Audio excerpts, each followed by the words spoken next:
Well, in fact, gusto ko lang ipaalala sa lahat na ang Pilipinas po ay hindi bago sa mga kasuhan at pagpapakulong ng mga pangulo.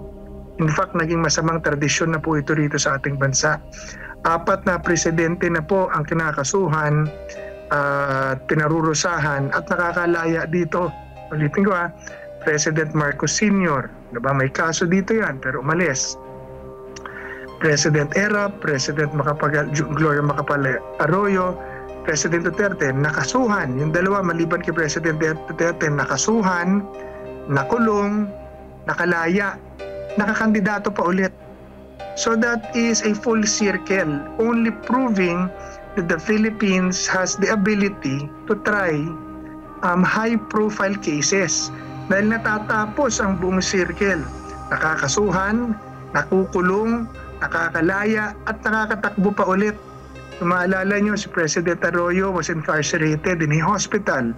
Si President Erap was incarcerated in a mansion in Tanay. So sanay po ang bansa natin sa mga high-profile cases at kaya nilang gawin.